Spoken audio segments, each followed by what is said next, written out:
Hey, I'm Sonny Ortiz. I play percussion for the rock band Widespread Panic, and we're in Royal Oak, Michigan, playing at this lovely theater, Royal Oak Theater, I believe. Yeah. And we've been touring now for almost 25 years. Ooh. Very fortunate to be in that situation. Yes. And I've been with the band since 1988. You probably can get a hold of us through widespreadpanic.com. Good. Let's see, and we're based out of Athens, Georgia. Black bucks gone into a tree. I look past my eyes. Got no cares, never felt pressed. One with the kid fall down the bed. Down now, on the shoe, dog, new tricks on the knees. Deep 6 kilo population down. So broken away, once I'm floating around. Keep your head down, keep your horse down. There's a wrong sound. Our race is on the chases. It's my final on the ground. Take it, yeah, take it. Break it down, down. But we're greater you than label. I'm still as a come shake it down.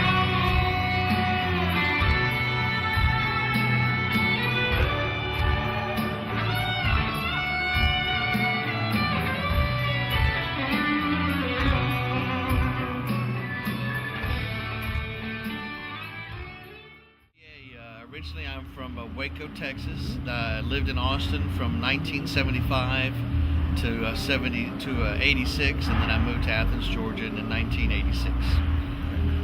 How did you get involved in the band? Okay, to make a long story short, my best friend owned a club that the boys were playing, and the Monday that I drove into town, he had asked them if they wanted a percussion player to sit in, and they said sure. And so I sat in, and that's how I got acquainted with the boys back in 1986. It was October of '86. Kind of, sort of. We had communicated with one another. They were up and coming new artists in Athens, Georgia, and so it took a while for us to really connect before I became an official member of Widespread Panic. Schedule. I think one of our goals that we look forward to is touring Europe again. Not that we're tired of touring here in the States by any means, but in Europe, I think it's just like uncharted territory for us. That we wanted to try to see if we can go out there and get an established name for ourselves. We were out there about 10 years ago when Mikey was with us, and then things happened, and so we had to reschedule a whole bunch of shows with the passing of Mikey. So I think we wanted to try to go back there, but as you know, in this business, timing is of essence. So I think we're still waiting, to go back again. I guess nowadays with the age of the technology that's in front of us, with downloading, streamlining, that's something that I think that is up and coming for any new band, not just us, but any band that's out there. You almost have to stay up with the times and the technology that's out there. We're still going to put out more product, and we're still going to be touring the States, but I think going to Europe again is probably one of our biggest points that we're trying to accomplish right now. Our hands were so small.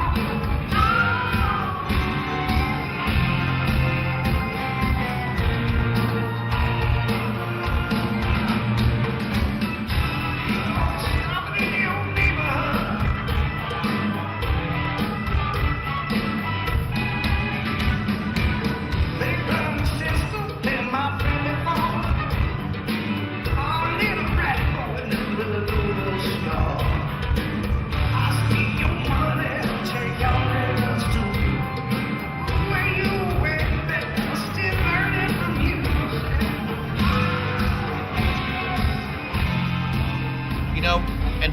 like I said before, we started out in little bitty clubs. I mean, bars, fraternities, sorority parties. So that's kind of like how we cut our teeth. The music is still the same, the energy is still the same, but the difference really is the production. How much stuff you can bring in, how much stuff is going to reach the last person on the last row. If you're playing an auditorium or an arena, you want to be able, or at least for us, I should say, we want to be able to touch that person as if he or she was sitting right here in front of the stage, a few feet away from us. That's one thing that I know Widespread Panic has always strived to do, and that is to create a homely, loving environment when you come to our show, and I'm pretty sure every band tries to do that, but I just have to speak for us, because like I said, we've been doing it for a while, and we wouldn't be able to sustain ourselves or exist or be here without the support of our fans coming to the shows and being as loyal as they are to us. I was looking at pictures of Wikipedia, and I ran across your 2002 CD release party in Athens, Georgia. Yeah. Talk about how massive. What was that like? Well, let's see. The release of it was Light Fuse Getaway. We thought, along with the Capricorn Records, because that's who we were with at the time, thought it'd be special to do something nice to Athens, since we were originated in Athens. None of us are from Georgia, but a majority of the boys did attend the University of Georgia in the 1980s. And so anyway, the record company wanted us to do something special, so we said, let's just throw a street party. Well, we didn't know at the time how much mayhem that was going to create, and how much time consuming it was, much less a liability it was going to be for us to try to do something to bring in all those folks into the city, and it'd be a free concert. And that was one thing that the boys, us, that's one thing that we wanted to make sure we got across to the record company, was that it was going to be free, and it was going to be a day of music, and later on it spilled off into the evening, because I think we had to quit like at 9 o'clock or 9:30, so that left plenty of time for the bar scene there in Athens, Georgia. But it took a lot of work, and we are certainly glad that we did it, and a lot of good memories, and who knows, maybe sometime in the near future, we'd like to try it again, but I don't know if it'll ever happen the same way as it did back then. Did that lead to the creation of Bonnaroo, since Bonnaroo was pretty shortly afterwards? I think Bonnaroo is probably the concept of in my opinion, of promoters that saw an opportunity to get all these bands together, all in one place. Of course, the Big Daddy was Woodstock, and from there, you have all the other offshoots. But I think, in talking to the promoters, I think they wanted to bring that vibe again back into the community, into the music scene, and so Bonnaroo was created by a production company out of New Orleans. And then a promoter out in the Tennessee area. And Bonnaroo, means basically having a good time. So I think Bonnaroo is probably one of the bigger festivals. There are now lots of up and coming new festivals. Rothbury, All Good Music Festival. I think there's a couple of them down in Florida that are incredible, that are awesome. Of course, Voodoo Fest is a great festival in New Orleans. We've been fortunate to have a good following in New Orleans, and so we've been invited to do some good jazz fest been able to have some good people sit in with us. Sat in with you. Some of the folks that have sat in with us, George Porter, Art Neville, Dr. John, some of the dancers, the Wall Chalapatulas have sat in with us dancing.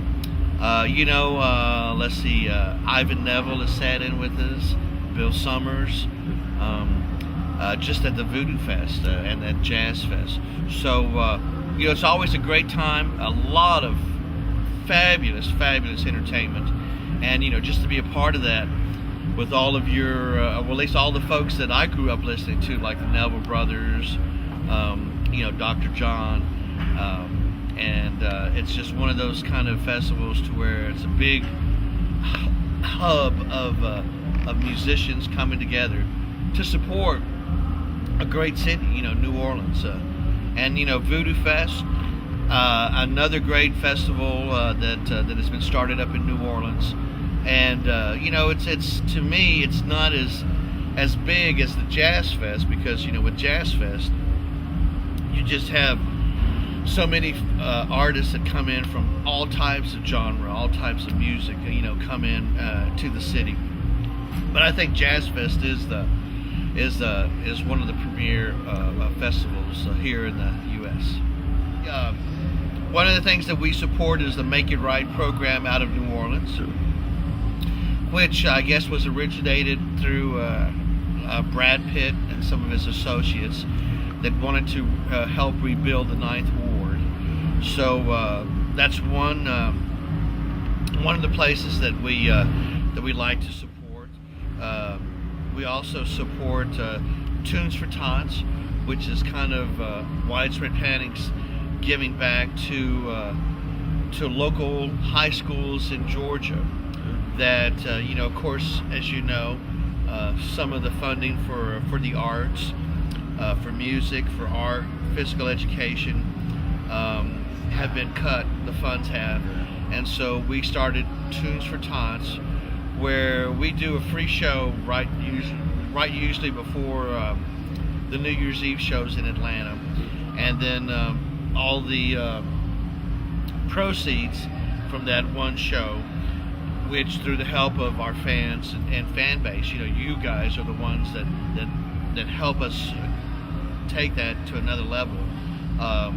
All those proceeds go directly to a needy school that's in need of musical band instruments, or art supplies, or music supplies, music stands, or physical education needs. Jump ropes, soccer balls, nets, basketball goals.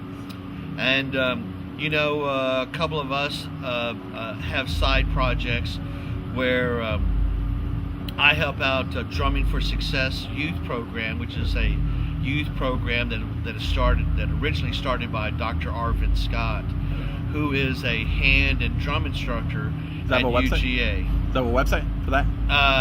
drummingforsuccess.com, and you can try that. And then JB has his thing. It's called Hannah's Buddies, that he does in Orlando, usually in January or February. Give a shout out about Michael Hauser and how that was like playing with him for so many years. Well, Michael Hauser is Widespread Panic. When he lost his battle with pancreatic cancer, we certainly had to reevaluate the direction that we wanted to pursue.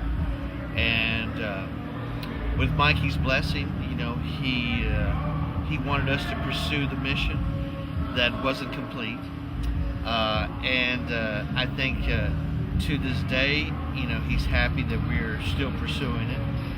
He leaves behind a legacy, in more ways than one.